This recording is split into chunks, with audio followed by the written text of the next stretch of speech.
ꯃꯌꯥꯝꯕꯨ ꯊꯣꯏꯕꯤ ꯀꯩꯁꯥꯝꯅ ꯇꯔꯥꯝꯅ ꯑꯣꯛꯆꯕꯒ ꯂꯣꯏꯅꯅ ꯈꯨꯔꯨꯝꯖꯔꯤ꯫ ꯉꯁꯤꯁꯨ ꯃꯍꯧꯁꯥꯒꯨꯝ ꯃꯌꯥꯝꯒꯤꯗꯃꯛꯇ ꯌꯥꯝꯅ ꯅꯨꯡꯉꯥꯏꯔꯕ ꯐꯨꯡꯒꯥ ꯋꯥꯔꯤ ꯑꯃ ꯄꯨꯗꯨꯅ ꯂꯥꯛꯆꯔꯤ꯫ ꯋꯥꯔꯤ ꯑꯁꯤꯕꯨ ꯊꯥꯕꯤꯔꯛꯄꯅ ꯗꯦꯔꯤꯛ ꯑꯣꯏꯅꯥꯝ꯫ ꯍꯧꯖꯤꯛ ꯃꯌꯥꯝ ꯄꯨꯟꯅ ꯋꯥꯔꯤ ꯑꯁꯤ ꯇꯥꯃꯤꯟꯅꯔꯁꯤ꯫ ꯊꯥꯏꯅ ꯃꯃꯥꯡꯉꯩ ꯃꯅꯥꯎꯈꯨꯜ ꯀꯧꯕ ꯈꯨꯜ ꯑꯃꯈꯛ ꯂꯩꯔꯝꯃꯤ꯫ ꯈꯨꯜ ꯑꯁꯤꯗ ꯃꯦꯂꯩ ꯀꯧꯕꯤ ꯌꯥꯝꯅ ꯈꯠꯄꯤ, ꯏꯔꯥꯡ ꯌꯥꯝꯅ ꯇꯧꯒꯟꯕꯤ ꯅꯨꯄꯤ ꯑꯃꯈꯛ ꯂꯩꯔꯝꯃꯤ꯫ ꯊꯥꯕꯂꯩ ꯑꯁꯤ ꯃꯦꯂꯩꯒꯤ ꯃꯃꯥꯅꯤ꯫ ꯑꯌꯨꯛꯀꯤ ꯄꯨꯡ 8 ꯍꯦꯜꯂꯛꯂꯕ ꯐꯥꯎꯕ ꯃꯦꯂꯩ ꯇꯨꯝꯕ ꯍꯧꯒꯠꯂꯛꯇ꯭ꯔꯤ꯫ ꯁꯨꯃꯥꯡꯗ ꯂꯦꯞꯇꯨꯅ ꯃꯆꯥꯅꯨꯄꯤꯕꯨ ꯀꯧꯔꯛꯏ꯫ "ꯍꯥꯏ ꯃꯦꯂꯩ, ꯅꯪꯕꯨ ꯍꯧꯖꯤꯛ ꯐꯥꯎꯕ ꯍꯧꯒꯠꯇ꯭ꯔꯤꯕ꯭ꯔꯣ?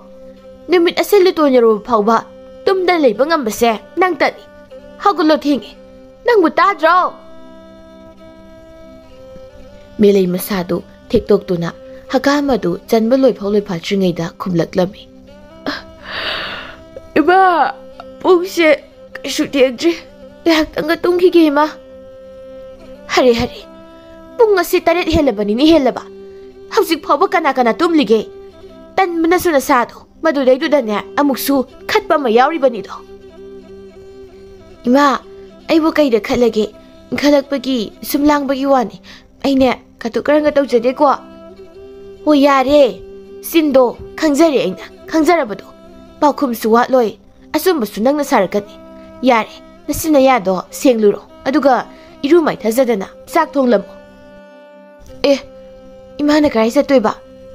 "ꯑꯩꯁꯦ ꯁꯦꯜ ꯈꯔ ꯍꯪꯅꯔꯨꯒꯦ ꯇꯧꯕꯅꯤ. ꯑꯩꯉꯣꯟꯗ ꯂꯩꯔꯤꯕ ꯑꯁꯤꯗꯅꯦ ꯈꯔ ꯍꯥꯞꯆꯤꯜꯂꯒ ꯏꯪꯈꯣꯜ ꯑꯁꯦ ꯑꯃꯨꯛꯇ ꯁꯦꯝꯒꯦ. ꯃꯁꯤꯒꯤ ꯃꯍꯩ ꯃꯔꯣꯡ ꯆꯥꯗꯨꯅꯅꯦ ꯃꯤꯒꯤꯁꯨ ꯑꯃꯨꯛ ꯁꯤꯡꯈꯤꯕ, ꯑꯩꯈꯣꯏꯒꯤꯁꯨ ꯅꯨꯡꯉꯥꯏꯅ ꯂꯩꯕ. ꯑꯗꯨꯅ ꯐꯠꯇ꯭ꯔꯅꯤ ꯏꯕꯦꯝꯃ?" "ꯍꯣꯏ ꯏꯃꯥ, ꯑꯗꯨꯅ ꯐꯔꯅꯤ. ꯍꯧꯖꯤꯛꯇꯤ ꯏꯟꯁꯥꯡ ꯅꯥꯄꯤ ꯌꯣꯟꯕꯁꯦ ꯅꯠꯇꯅ ꯀꯩ ꯊꯕꯛ ꯁꯨꯔꯨꯅꯤ?" "ꯏꯃꯥ ꯊꯣꯛꯑꯒꯦ, ꯆꯥꯛ ꯂꯣꯏꯔꯝꯃꯣ. ꯑꯃꯨꯛ ꯀꯩꯊꯦꯜ ꯆꯠꯇꯣꯏꯅꯤꯀꯣ." "ꯍꯣꯏ ꯏꯃꯥ." ꯊꯥꯕꯂꯩ ꯃꯈꯣꯏꯒꯤ ꯈꯨꯜꯗ ꯂꯩꯃꯤꯟꯅꯕ ꯃꯦꯝꯆꯥ ꯀꯧꯕꯤ ꯅꯨꯄꯤ ꯑꯃꯒꯤ ꯃꯌꯨꯝꯗ ꯂꯥꯛꯏ꯫ ꯃꯦꯝꯆꯥ ꯈꯨꯜ ꯑꯗꯨꯗ ꯁꯦꯟ ꯈ꯭ꯋꯥꯏꯗꯒꯤ ꯄꯥꯏꯕ ꯏꯃꯨꯡꯅꯤ꯫ "ꯃꯦꯝꯆꯥ, ꯅꯪꯕꯨ ꯇꯥꯕ꯭ꯔꯣ? ꯇꯥꯔꯗꯤ ꯑꯃꯨꯛꯇ ꯊꯣꯔꯛꯑꯣ, ꯑꯩ ꯂꯥꯛꯏꯌꯦ." "ꯍꯩꯃꯥ, ꯏꯆꯦ ꯂꯥꯛꯏꯔꯣ? ꯂꯥꯛꯑꯣ, ꯀꯥꯈꯠꯂꯣ, ꯁꯤꯗ ꯐꯝꯃꯣ." "ꯌꯥꯔꯦꯗ ꯌꯥꯔꯦꯗ, ꯏꯆꯦꯁꯦ ꯅꯪꯉꯣꯟꯗ ꯋꯥ ꯑꯝꯇꯪ ꯇꯥꯟꯅꯒꯦ ꯍꯥꯏꯗꯨꯅ ꯂꯥꯛꯂꯤꯕꯅꯤ. ꯍꯧꯗꯣꯛꯄꯁꯦ ꯍꯦꯛ ꯉꯝꯗ꯭ꯔꯦ." "ꯀꯩꯅꯣ, ꯑꯗꯨꯝ ꯍꯥꯏꯌꯨ. ꯑꯩꯉꯣꯟꯗꯕꯨ ꯑꯃꯨꯛ ꯏꯀꯥꯏꯗꯅ ꯀꯣꯏꯊꯣꯛꯂꯒ ꯂꯩꯔꯤꯕꯗꯨꯕꯨ ꯀꯩꯒꯤꯅꯣ ꯏꯆꯦ?" "ꯁꯨꯝꯗꯧꯕꯅꯤ, ꯑꯩꯁꯦ ꯏꯪꯈꯣꯜꯁꯦ ꯑꯃꯨꯛꯇ ꯐꯖꯅ ꯁꯦꯝꯒꯦ. ꯃꯍꯩ ꯃꯔꯣꯡ ꯀꯌꯥ ꯃꯇꯝ ꯃꯇꯝꯒꯤ ꯑꯣꯏꯕ ꯆꯥꯟꯅꯅ ꯊꯥꯒꯦ ꯍꯥꯏꯗꯅ, ꯑꯗꯨꯒ ꯀꯩꯊꯦꯜꯗ ꯌꯣꯟꯒꯦ ꯇꯧꯕꯅꯤ. ꯑꯗꯨꯕꯨ ꯑꯩꯉꯣꯟꯗ ꯂꯩꯔꯤꯕ ꯁꯦꯜ ꯑꯁꯤꯅꯗꯤ ꯀꯣꯟꯅꯔꯔꯣই. ꯃꯇꯝ ꯈꯔꯗꯤ ꯊꯥꯔꯤꯕꯁꯤꯡ ꯑꯗꯣ ꯆꯥꯎꯕ ꯉꯥꯏꯕꯗ ꯑꯐꯪ ꯑꯐꯪꯕ ꯊꯕꯛꯄꯨꯗꯤ ꯌꯦꯡꯒꯅꯤ. ꯑꯗꯨꯗ ꯆꯦꯡ ꯆꯥꯛꯁꯨ ꯍꯣꯔꯦꯟ ꯐꯥꯎꯗꯒꯤ ꯂꯩꯍꯧꯕ. ꯑꯗꯨꯅ ꯌꯥꯔꯕꯗꯤ ꯁꯦꯜ ꯈꯔ ꯋꯥꯏꯒꯦ ꯍꯥꯏꯗꯨꯅ ꯂꯥꯛꯂꯤꯕꯅꯤ." "ꯑꯦ, ꯑꯗꯨꯒꯤ ꯑꯣꯏꯔꯦ ꯏꯆꯦ, ꯏꯆꯦꯅ ꯉꯁꯥꯏꯗꯒꯤ ꯍꯥꯏꯔꯤꯕꯁꯦ. ꯁꯦꯜꯕꯨ ꯀꯌꯥꯅꯣ ꯏꯆꯦ?" "Lupa 90 ꯈꯛꯇ ꯋꯥꯏꯒꯦ, ꯌꯥꯒꯗ꯭ꯔꯣ?" "ꯌꯥꯅꯤ ꯏꯆꯦ, ꯑꯩ ꯂꯧꯊꯣꯛꯀꯦ, ꯉꯥꯏꯍꯥꯛ ꯐꯝꯃꯝꯃꯣ." ꯃꯦꯝꯆꯥꯁꯨ ꯁꯦꯜ ꯑꯗꯨ ꯂꯧꯊꯣꯛꯂꯨꯔꯒ ꯊꯥꯕꯂꯩꯗ ꯄꯤꯔꯤ꯫ "ꯏꯆꯦꯅꯦ, ꯑꯃꯨꯛ ꯉꯟꯅ ꯁꯦꯡꯗꯣꯔꯛꯀꯦꯀꯣ. ꯏꯆꯦ, ꯏꯆꯦꯅ ꯂꯩꯔꯕ ꯀꯥꯟꯗ ꯑꯗꯨꯝ ꯄꯤꯔꯛꯑꯣ. ꯇꯥꯍꯥꯕꯤꯗ꯭ꯔꯕꯁꯨ ꯑꯗꯨꯝ ꯌꯥꯏꯗ. ꯏꯪꯈꯣꯜ ꯀꯣꯏꯅ ꯍꯥꯏꯔꯤꯕꯗꯣ ꯍꯥꯟꯅ ꯑꯃꯨꯛꯇ ꯐꯖꯅ ꯀꯣꯏꯕꯤꯀꯣ." "ꯐꯔꯦ ꯐꯔꯦ, ꯏꯅꯥꯎꯅ ꯃꯇꯦꯡ ꯄꯥꯡꯕꯤꯕꯁꯦ ꯅꯆꯦ ꯄꯨꯟꯁꯤꯗ ꯀꯥꯎꯔꯣꯏꯀꯣ. ꯏꯆꯦ, ꯂꯩꯃꯤꯟꯅꯔꯕꯗꯤ ꯑꯃꯅ ꯑꯃꯒꯤ ꯃꯇꯦꯡ ꯄꯥꯡꯅꯕ ꯍꯥꯏꯕꯁꯦ ꯃꯍꯧꯁꯥꯅꯤ. ꯇꯥꯊꯣꯛ ꯇꯥꯁꯤꯟ ꯇꯧꯗꯅ ꯅꯨꯡꯁꯤꯅ ꯂꯩꯒꯗꯕꯅꯤ." "ꯐꯔꯦ ꯏꯅꯥꯎ, ꯑꯗꯨꯗꯤ ꯑꯩ ꯑꯃꯨꯛ ꯊꯣꯛꯂꯨꯈꯤꯒꯦꯀꯣ." "ꯍꯣꯏ ꯍꯣꯏ ꯏꯆꯦ, ꯑꯩ ꯁꯨꯝ ꯂꯩꯖꯍꯧꯔꯒꯦꯀꯣ." ꯊꯥꯕꯂꯩꯁꯨ ꯃꯌꯨꯝꯗ ꯍꯜꯂꯛꯂꯤ꯫ ꯆꯥꯛ ꯏꯁꯤꯡ ꯃꯃꯥ ꯃꯆꯥ ꯆꯥꯃꯤꯟꯅꯔꯗꯨꯅ ꯀꯩꯊꯦꯜ ꯊꯣꯛꯅꯕ ꯇꯧꯔꯤ꯫ "ꯕꯦꯝꯃ, ꯃꯦꯂꯩ, ꯅꯪꯕꯨ ꯇꯥꯕ꯭ꯔꯣ? ꯃꯪꯒꯣꯜꯁꯤꯗ ꯑꯃꯨꯛꯇ ꯊꯣꯔꯛꯑꯣ." "ꯀꯩ ꯍꯥꯏꯒꯦ ꯏꯃꯥ?" "ꯌꯦꯡꯉꯣꯏ, ꯅꯪ ꯌꯨꯝꯗꯒꯤ ꯃꯄꯥꯟ ꯊꯣꯛꯂꯝꯒꯅꯨ. ꯅꯪꯁꯦ ꯂꯩꯁꯥꯕꯤ ꯐꯥꯔꯕꯅꯤ. ꯂꯩꯀꯥꯏ ꯀꯣꯏꯗꯅ ꯑꯗꯨꯝ ꯂꯩꯕꯗꯣ ꯇꯧꯒꯅꯨ. ꯌꯨꯝꯒꯤ ꯊꯕꯛ ꯏꯪꯈꯥꯡ ꯂꯣꯏꯁꯤꯜꯂꯒ ꯐꯖꯅ ꯂꯩꯔꯝꯃꯣ. ꯏꯃꯥ ꯀꯨꯏꯔꯛꯂꯣꯏꯀꯣ."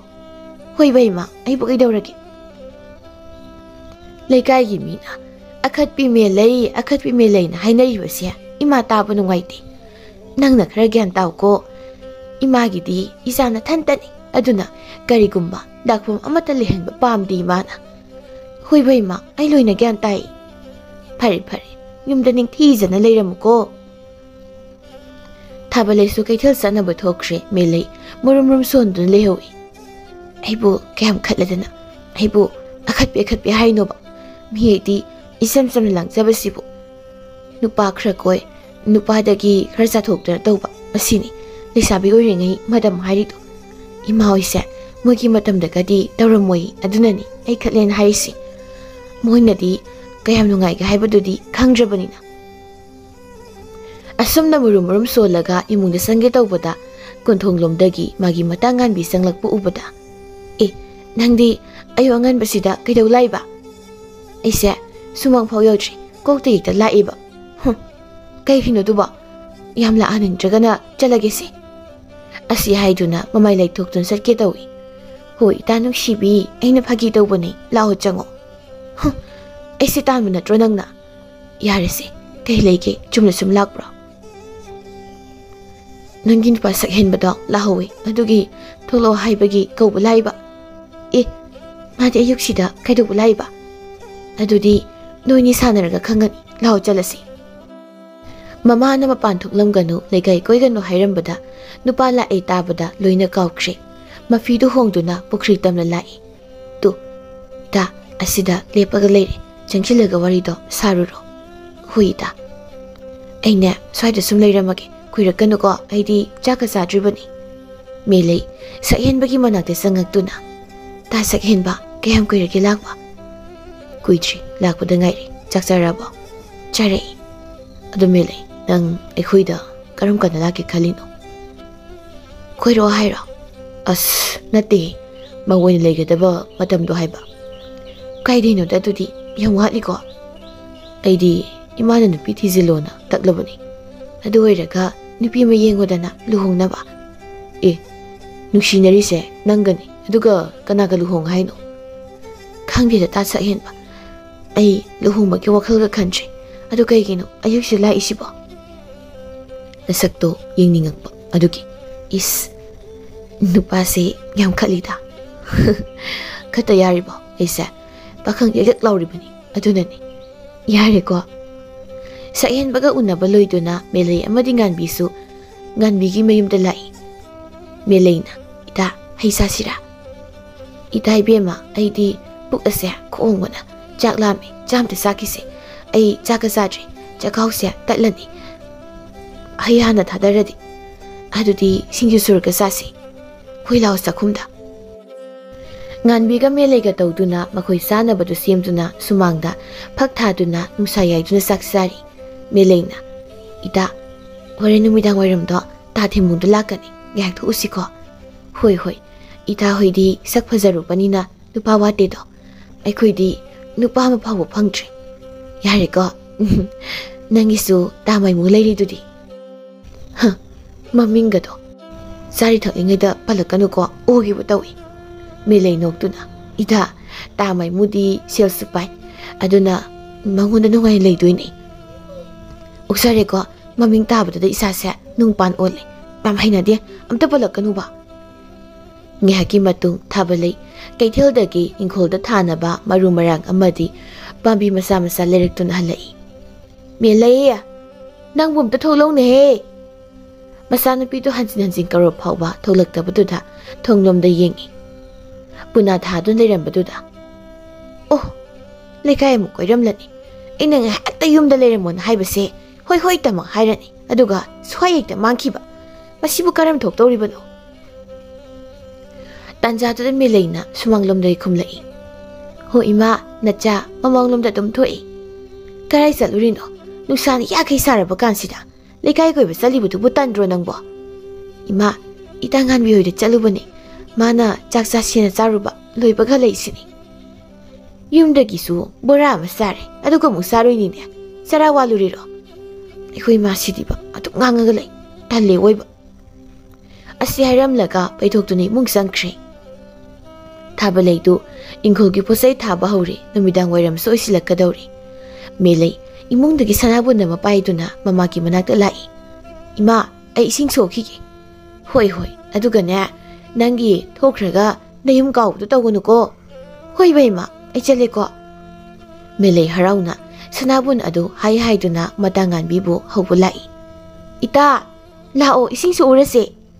Nganbi imungdagi kumlei. Hoi ta tholage ngahak phamamo. Hoi hoi. Masidiba magi hangnabise adum tawradawne. Moli moli. Masinadi nupa kairi phangnege. Nganbi melei piklingaidagi mata sanadun laklabani. Jari punna tumle punna tawduna adubak lai. Nupi oizarabasu ngausinabda maming chali khullega aduda.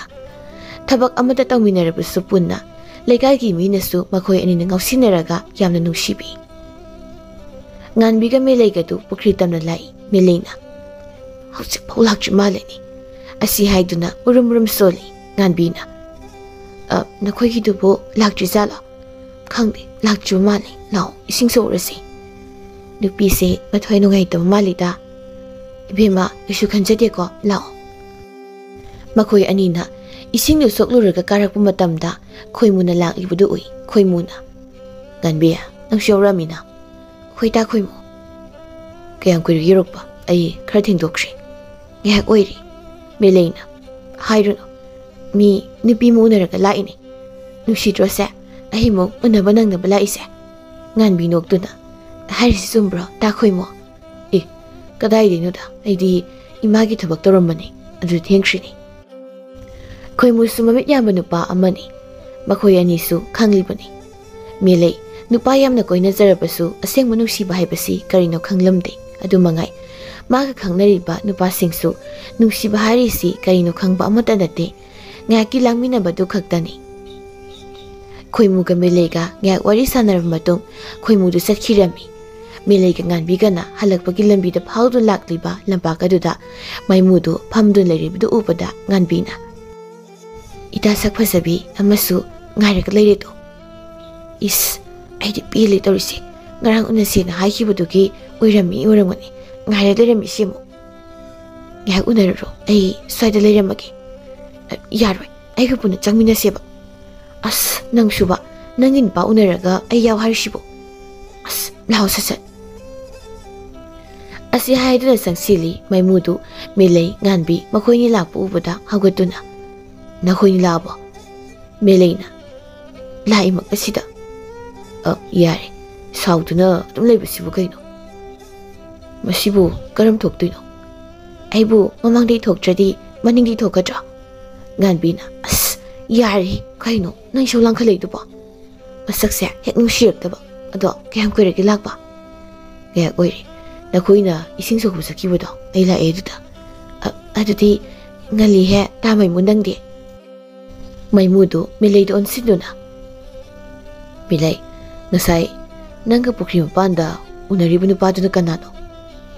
Nganwiga mileiga du yingnei aduga khangdaba saraga khumlei. Kanano aisha. Khoimudo nanga phaminadana wari sanakibudo ai ui. Yam lanzadabi amagumna khumlei. Oh, adura hota khoimuna aigi itangan bise haibiyuna ta ise kuiri aduda aina hairasi adre hairi adu phauba madi yam pamrba zani hanjin takmanbadagi yadre ada phazana wam thaido kisena sanabani nganbi do onsinduna nganbi milina hairisi achumbaro nganbi ipapa khana chume aini yadabani oh pare do se nakhoni sanaba sinju lerakpani nganbina ya hawrani he meleina yare thibongla ha chabai thakpai ngakta nangama ho yare chabadi nang loi sakhini adu farese loi swankro isolagi thengchani hoi adudi ekhoi chale ko halakpagi lambida meleina ida sinju se noide sasira ekhoi de sasira aidi yada yai Nuida sarsu, aikoi dubu sarsu. Adudi aikoi de sarse, aina shamamagi, na isingdo tanamaga laoko. Huida. Nganbiga melegadu nok tuna wari sari tabalaydu, maninglomdagi thorokpada. Moy anina mangolda noklaga, karigumam saraga larimbadu ubada. Nakoy anina saribadu bukarino. Meleina, ima singzuni. Numidang wairamsida, singzudo. Amuk sasiliduna karigino noy anibo naba tarine aikoi masidi honaroye ima nayana pana pirakpagini idana yam hauna sarisi nakoidi ising sobu salo hairaga ꯉꯥꯏꯍꯥꯛꯇꯪꯁꯤꯗ ꯅꯨꯄꯥ ꯎꯅꯔꯨꯔꯤꯕ ꯑꯣꯏꯔꯦ ꯏꯃꯥ ꯏꯇꯥꯁꯦ ꯃꯁꯛ ꯐꯖꯕꯅꯤꯅ ꯅꯨꯄꯥꯅ ꯄꯔꯦꯡ ꯄꯔꯦꯡ ꯂꯦꯡꯗꯨꯅ ꯂꯩꯕꯅꯤ nupa amataga nate ngihak sida naya nupa anini adusu watlibani ma hari hari masige ngangse kaya da ngamlibu no mase lekai se ngangri bese chumeda na side kaino ima lekai namu kari ngangnarage lekai mina nangse akat pilai sabi na hainari bese nangbu tajabo ima yamni kai ko migi maranga charula unu koi bema ima aine migi maranga sade ko adumaina ga hairakano mina taraga tawbu ngama mini na khankiri nganbidi mama masagi mataw aduda matagi makun khangbani nokli thablaina aduna ra singju sari do sidi moina piramani kaino aina lairona harubudi na tedana yare sauro ko jindo kitkala kano ingonda nganbi nata se khara nangna yengu ko mase akhatpigi mingthon phanglabani nganbi su hoima aisenagi senani yari jasilo numitsu mathang mathang haukibana hapta khradi haukre nongma numidang wairamdu nganbidu melegi yumda lai ita melei tare ta imungde sang odom agi kada la oita nganbisu melegi kada sangaktuna ida kedeurage nasangam draba kashu tawbuna tida kokse khrachi adugi botharamani hausikti khara pharabo kharabudi phare ado kokse irumlumbagum tawri imadi leitro ini tharogi pofamda chakhibani halani kaino adudi ekhoi manatro mani kaino nang sidiba nara phau khachina basi hanti makhoi ani du nokmi nei meleina aduita kaidorage numida wairam sida laisibo hayeng do leikolda uhisu mayam mayek pachalusena haiba laini hoi chalusi ado ida nangi nuba mayam do handakti ukhiche kaidorage loitona khredaita karige ho bit leiche imana sungang da loire aduna isu toknara sen to edana moibu loina yarakpro makhoi loina mi yam mangak magu loina khangi aduna kashwairakti phareni wai sangna adumai leiro sinene nungai taidi pharese aisu halagi haying du soiganu ko hoi soiroida nang hawula ko ai thabuk loi silamadoi ba aina hawulak tabu yaukhrabo pothauro ai salagi nganbi ngang du thokshi somdana konungda Rajkumar yairen bana magi manai simu kausinduna wa hairi inaisha munna taw ai shimatam kuire konung asida konungi thogai pumba ai tawraga laklibasi aduna hayengdi leibak asi leiba fazaraba mafam ama chalusi nakhoi aikhoina phajai khanba mafam khara hairo manai amana Rajkumar aikhoigi lebak asi leiba chauraba satan pham ama lei umangni masi thani dagi lereklabani mafam ase aduki matik subasai masida chatpada Rajkumar gi kari wakhalai bibagi manai amana muhari Rajkumar aikhoigi lebak asidasu yamna sauba pungning huna ningthiba hainam lainam tana thallaba lekol amakhak lei lekol asida oina Rajkumar gi pungning wakhal adubu pothabana pharoidra asumna manai mathang magi wakhalondu puthokna duna hairi Rajkumar du ngak wakhal muna khallaba matung phare inaisa hayeng nungthilado lekol adu satlurasi adubu nakoina siksingadabudi aikhoigi lebak asigi yeknaba aikhoibu yengthiba mi yamna lei aduna koibu salabasu khutsu khulai seksina paigadabani mi makha kaidungnungda tokai tana lairoidabani ko makhoi amata oina phagani Rajkumar mathangi numitni nungthil adu nganbi amadi melei lekol adu laklami lekol adu yobada makhoi anidi lekol adu gi phajabada pungsum sungkibagom amada amuk chen tawduna phajabadu yengli meleina ida lao asida leibe ama palise angti yengu silawo ba aya asidi yam phajai asibu kai leinoita aisu maming khangdi ado yam phajai nahan khaidi manung nang changdabani na khulasi leirabasu lekol sigi phajaba khangna leiruri ngasidi khulasi gi phajaba sa aidi pungaw ngaw rai baita ꯅꯪꯗ ꯅꯠꯇꯦ ꯑꯩ ꯁꯨꯅꯤꯇꯥ ꯃꯐꯝꯁꯦ ꯁꯨꯃꯥꯏꯅ ꯐꯖꯔꯝꯅꯤ ꯍꯥꯏꯕ ꯑꯩꯗꯤ ꯈꯟꯕꯨ ꯈꯜꯂꯨꯗꯦ ꯁꯤꯗ ꯌꯨꯝ ꯑꯃ ꯁꯥꯔꯒ ꯑꯩꯗꯤ ꯂꯩꯅꯤꯡꯉꯤ ꯏꯇꯥ ꯁꯒꯣꯜ ꯃꯈꯣꯜ ꯈꯔ ꯇꯥꯕꯗꯨꯗ ꯉꯥꯟꯕꯤꯅ ꯏꯇꯥ ꯁꯒꯣꯜ ꯊꯧꯕꯒꯤ ꯃꯈꯣꯜ ꯅꯠꯇ꯭ꯔꯣ ꯁꯤꯕꯣ ꯃꯥꯅꯤ ꯏꯇꯥ ꯃꯐꯝ ꯑꯁꯤꯗ ꯌꯦꯡꯕ ꯂꯥꯛꯄ ꯑꯣꯏꯔꯝꯒꯅꯤꯗ ꯃꯥꯜꯂꯦ ꯑꯩꯁꯨ ꯃꯈꯣꯏ ꯑꯅꯤꯗꯨ ꯍꯦꯟꯅ ꯈꯟꯖꯤꯟꯗꯅ ꯂꯩꯀꯣꯜ ꯑꯗꯨ ꯃꯥꯒꯤ ꯊꯣꯛꯄ ꯇꯧꯗꯅ ꯌꯦꯡꯅꯔꯤ ꯔꯥꯖꯀꯨꯃꯥꯔꯁꯨ ꯃꯐꯝ ꯑꯗꯨ ꯌꯧꯁꯤꯜꯂꯛꯂꯝꯃꯤ ꯏꯅꯥꯏꯁꯤꯡ ꯅꯈꯣꯏ ꯈꯔ ꯑꯃꯅ ꯑꯩꯒ ꯆꯠꯂꯁꯤ ꯑꯗꯨꯒ ꯈꯔ ꯑꯃꯅ ꯅꯈꯣꯏꯁꯨ ꯂꯩꯀꯣꯜ ꯑꯁꯤꯒꯤ ꯐꯖꯕ ꯌꯦꯡꯂꯨꯔꯣ ꯑꯗꯨꯒ ꯑꯃꯨꯛ ꯃꯐꯝ ꯑꯁꯤ ꯊꯦꯡꯅꯁꯤ ꯐꯒꯅꯤ ꯔꯥꯖꯀꯨꯃꯥꯔꯁꯨ ꯃꯐꯝ ꯑꯗꯨ ꯌꯦꯡꯗꯨꯅ ꯆꯪꯂꯛꯏ ꯏꯅꯥꯏꯁꯥ ꯍꯥꯏꯒꯨꯝꯗꯅ ꯃꯐꯝ ꯑꯁꯤ ꯌꯥꯝꯅ ꯆꯤꯛꯏ ꯑꯩꯒꯤ ꯋꯥꯈꯜ ꯄꯣꯊꯥꯐꯝ ꯑꯁꯤ ꯂꯩꯀꯣꯜ ꯑꯁꯤꯅ ꯑꯣꯏꯔꯦ ꯑꯗꯨꯅꯤ ꯔꯥꯖꯀꯨꯃꯥꯔ ꯃꯐꯝ ꯑꯁꯤ ꯌꯥꯝ ꯐꯖꯕꯅꯤ ꯑꯗꯣ ꯃꯤꯅꯗꯤ ꯀꯥ ꯍꯦꯟꯅ ꯃꯐꯝ ꯑꯁꯤꯒꯤ ꯐꯖꯕꯁꯦ ꯈꯪꯅꯗꯕꯅꯤ ꯑꯗꯨꯗꯤ ꯀꯔꯤꯒꯤꯅꯣ ꯑꯁꯨꯛ ꯐꯖꯕ ꯃꯐꯝ ꯑꯁꯤꯗ ꯃꯤ ꯆꯪꯗ꯭ꯔꯤꯕꯗꯤ ꯊꯥꯏꯅ ꯃꯐꯝ ꯑꯁꯦ ꯎꯃꯪꯒꯨꯝꯅ ꯌꯥꯝꯅ ꯁꯣꯡꯅ ꯂꯩꯔꯝꯃꯤ ꯍꯥꯏ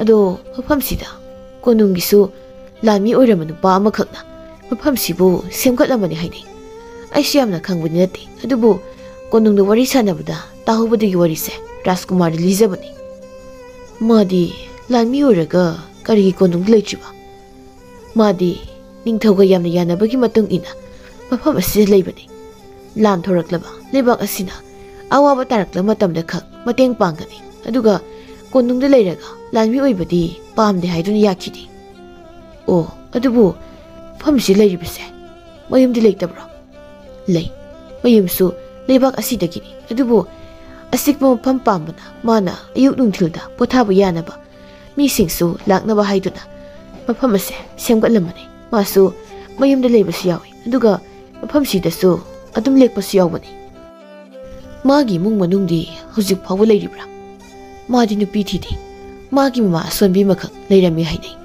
ꯂꯩꯕꯥꯛ ꯑꯁꯤꯗ ꯂꯥꯟ ꯑꯆꯧꯕ ꯑꯃꯁꯨ ꯈꯪꯍꯧꯗꯅ ꯊꯣꯛꯈꯤ ꯍꯥꯏ ꯂꯥꯟ ꯑꯗꯣ ꯑꯩꯈꯣꯏꯒꯤ ꯂꯩꯕꯥꯛꯅ ꯈꯨꯗꯨꯝ ꯆꯟꯁꯤꯟꯕ ꯉꯝꯂꯝꯃꯤꯁꯨ ꯍꯥꯏ ꯑꯗꯨꯕꯨ ꯂꯥꯟꯒꯤ ꯅꯤꯌꯣꯝ ꯀꯥꯏꯗꯨꯅ ꯐꯠꯇ꯭ꯔꯕ ꯌꯦꯛꯅꯕꯒꯤ ꯂꯩꯕꯥꯛ ꯑꯗꯨꯒꯤ ꯅꯥꯏꯇꯣꯝ ꯌꯥꯎꯕ ꯔꯥꯖꯀꯨꯃꯥꯔ ꯑꯗꯨꯅ ꯑꯩꯈꯣꯏꯒꯤ ꯂꯥꯟꯒꯤ ꯃꯀꯣꯛ ꯑꯣꯏꯔꯤꯕꯗꯣ ꯇꯦꯟꯅ ꯍꯟꯖꯤꯟ ꯇꯨꯡꯗꯒꯤ ꯀꯥꯞꯁꯤꯟꯈꯤ ꯍꯥꯏ ꯂꯥꯟꯃꯤꯗꯨꯁꯨ ꯄꯣꯊꯥꯗꯨꯅ ꯐꯝꯗꯨꯅ ꯂꯩꯔꯤꯉꯩꯗꯅꯤ ꯈꯪꯍꯧꯗꯅ ꯇꯧꯔꯛꯄ ꯑꯣꯏꯕꯒ ꯂꯥꯟ ꯉꯝꯂꯦ ꯍꯥꯏꯗꯨꯅ ꯅꯣꯛꯇꯨꯅ ꯍꯔꯥꯎꯕ ꯐꯣꯡꯗꯣꯛꯂꯤꯉꯩ ꯂꯥꯟꯃꯤꯗꯨꯅ ꯂꯥꯎꯕꯗꯣ ꯀꯅꯥꯅꯁꯨ ꯇꯥꯈꯤꯗꯦ ꯑꯗꯨꯗ ꯂꯥꯟꯃꯤ ꯑꯃ ꯎꯔꯛꯄꯗꯒꯤ ꯈꯪꯂꯛꯄꯅꯦꯁꯨ ꯍꯥꯏꯅꯩ ꯃꯆꯥꯁꯤ ꯇꯥꯕꯗ ꯑꯁꯣꯟꯕꯤ ꯃꯃꯥꯁꯨ ꯋꯥꯈꯜ ꯂꯩꯅꯥ ꯑꯣꯟꯗꯨꯅ ꯂꯩꯈꯤꯗꯦ ꯍꯥꯏ ꯉꯁꯤꯁꯨ ꯑꯩꯈꯣꯏꯒꯤ ꯏꯅꯤꯡꯊꯧꯅ ꯃꯈꯣꯏꯒꯤ ꯏꯪꯈꯣꯜ ꯑꯗꯨꯕꯨ ꯃꯤ ꯂꯩꯕꯒꯨꯝ ꯅꯥꯟꯅ ꯊꯝꯂꯤꯕꯅꯤ ꯑꯗꯨꯒ ꯃꯐꯝ ꯑꯁꯦ ꯀꯨꯏꯅ ꯁꯦꯡꯗꯣꯛꯂꯨꯗ꯭ꯔꯕꯅꯤ ꯍꯟꯗꯛ ꯏꯅꯤꯡꯊꯧꯅ ꯃꯐꯝ ꯑꯁꯦ ꯑꯃꯨꯛ ꯅꯧꯅ ꯁꯦꯡꯗꯣꯛꯂꯤꯕꯅꯤ ꯔꯥꯖꯀꯨꯃꯥꯔꯅ ꯃꯔꯨꯑꯣꯏꯕ ꯊꯧꯗꯥꯡ ꯀꯌꯥ ꯂꯧꯔꯤꯉꯩ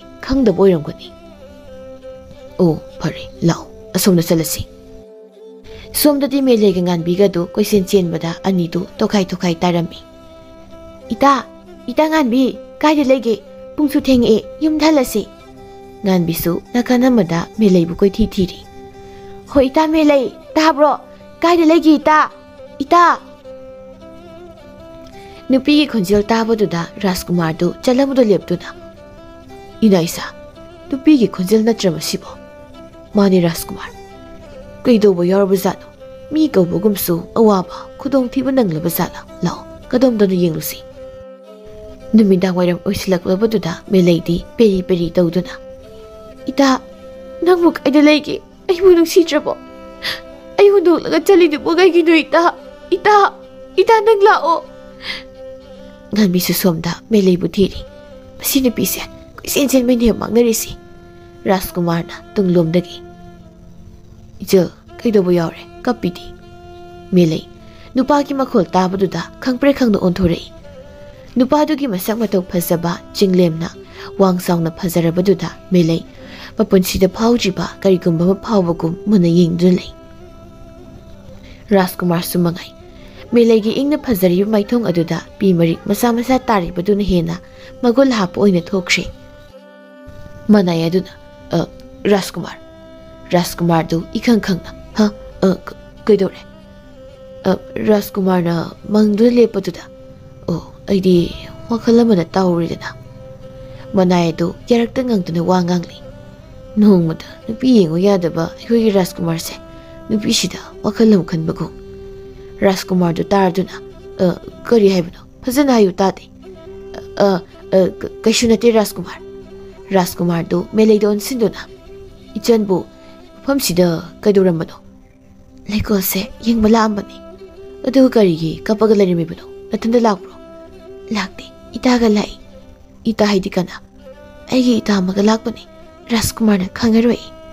Oh, mana kaida sakraba. Aduga ai Rajkumar ne di karam khangiba. Seliba pizoldu khangmani. Aigi ita do kaida sakraba do thiba khangkichi. Aduna aina thirambani. Rajkumar du haifit noktuna. Nangdi kapaga lairaga kadaidagi nangina tado thiba phangdoiba. Melei du ikai rei.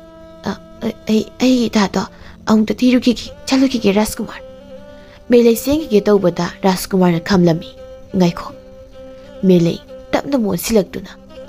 Kai aiga puna thisi lao. Manai singdo on sinduna. Nakhoi khara satuna magi mata harise yenguso. Aduga mafam sida puro. Phagani Rajkumar. Lao sida phamusi. Makhoi anidu uzaw magi makhongda phamthaduna ngek tumi leinai Rajkumar na. Aigi ming yairenba. Aigina melei koi Rajkumar. Nang Rajkumar haina kaubudo kaugano. Adudi kari haina kaudoiba. Atopa moina kau. Rajkumar da Rajkumar kaudana aibu inai kaina asomi sadana kau hairo. Melei ki koida mata waduda Rajkumar du noktuna. Ibung kau. Minaga taraga aisa yam sauningba miman kini. Kanasu kaishu hairoi. Ado noi lebak sidagi natro.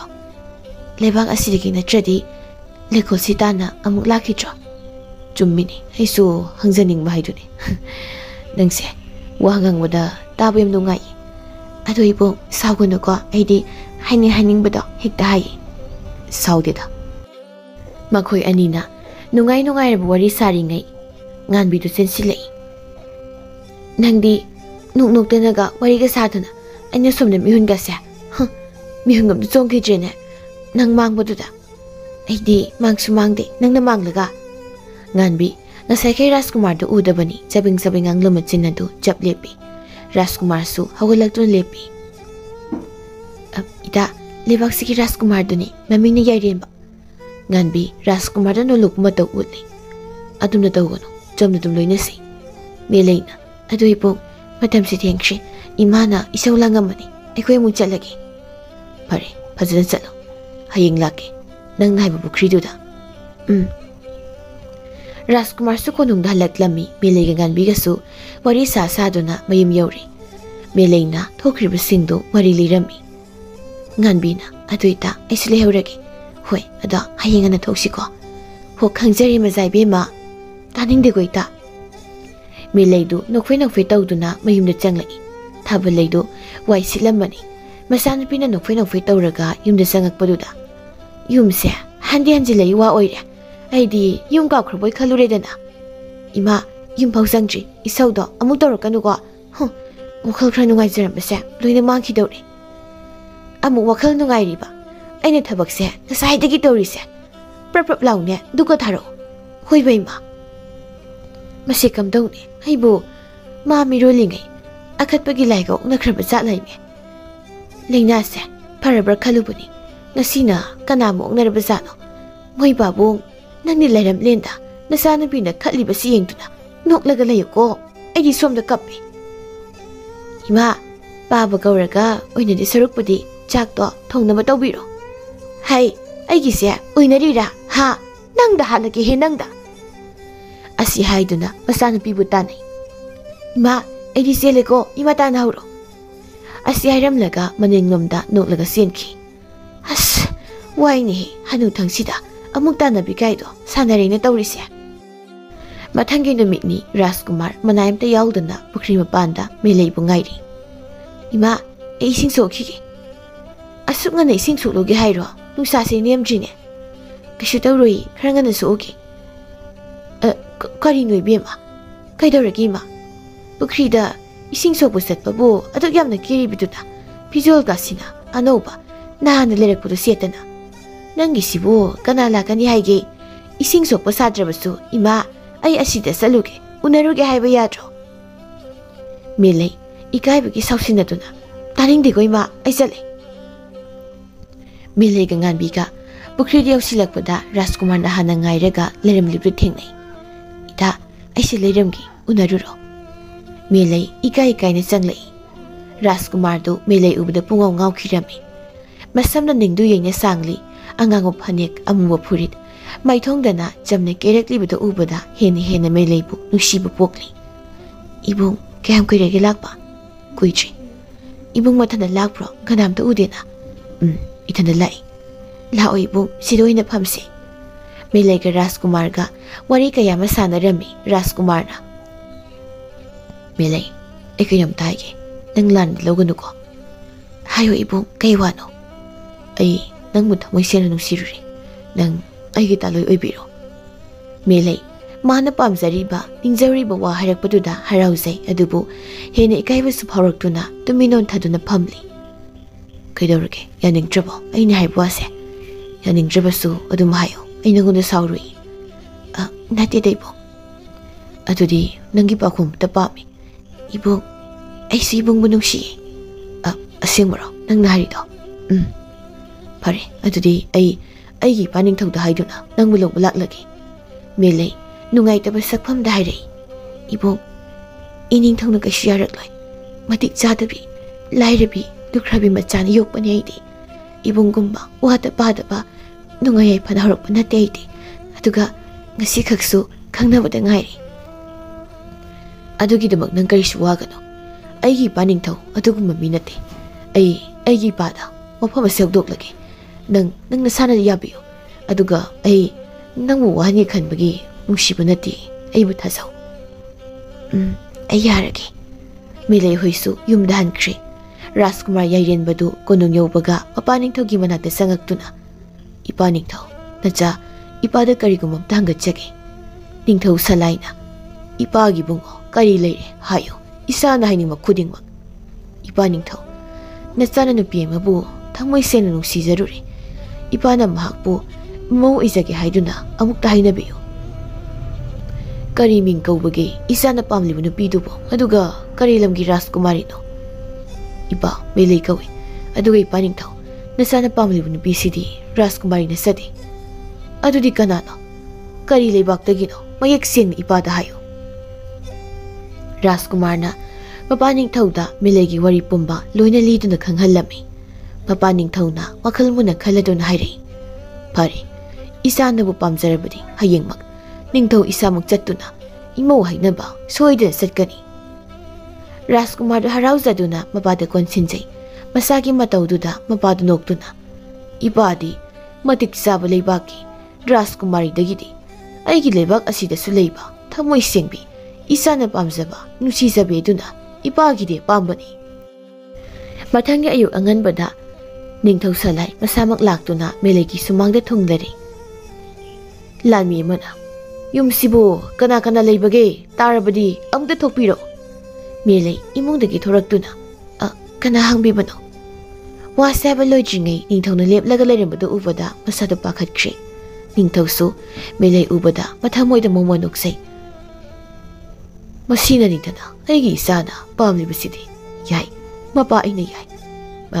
bema imabu leikibro Milay di pakhatpana masadu leitajrabani ipa pakhana kumlei leiye ningthau mangola sida ngak phambiramo ai ima kauthok jerake imungda Milay su mamabu kauthok pusangtre ningthau su mangolda thariba phidadu da phamthai aduga akoibudu yengli ningthau du tapna soli yamna ingna leijabe imung amani asumna leibana behena phareda wakhalse potha phomkha leite konungdadi thabalei imungdagi thoraktuna ningthauda khurumsai iningthau nanaigi sangkaida lengbirakpabu kariya thang leibagi inai thabiraktuna aduma kawiraklabasu yabaside iningthau ningthaudu haife khaudemlaga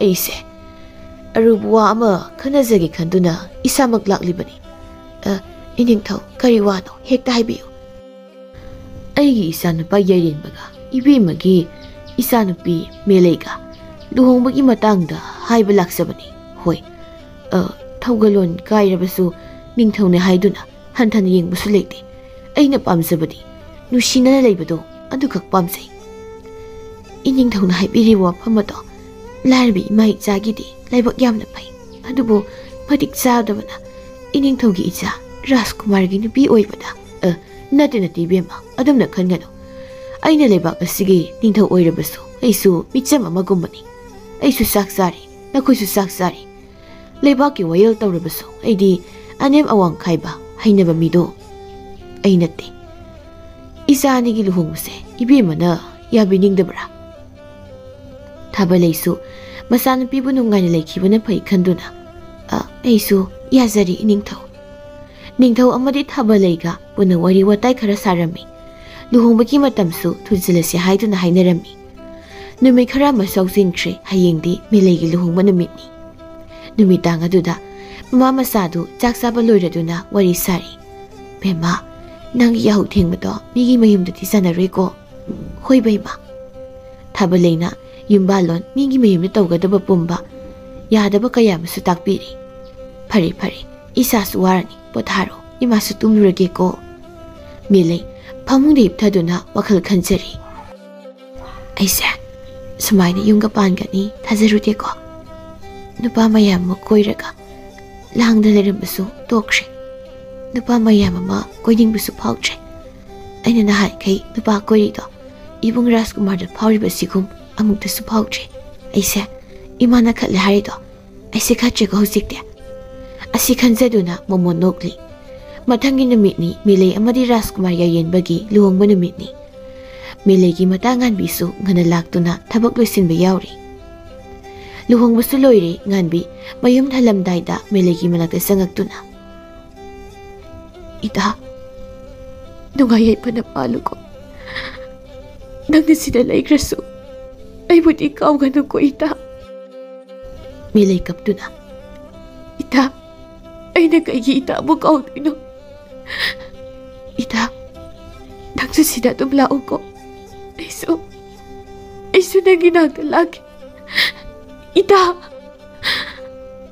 मखोय अनिदु कोनसिनदुना कप्पी थाबलै थोंग अदुदगी मसानुपी अनिगी मतौदु येंगदुना मापीदु तैथोक्सै अदुबु मदुपु मफाजिंदुना कैसु खंद सादुना संगलै Haima नखोय अनिबु अमु कप्तन लैरबरो पुंसि सुपा कायदौबसु नतबसिदा मखोय अनिदु मापी तैथोक्तुना मिलैना इमा चलदोइरो इमा होइसु चलगी फजना लैयुको होय इमा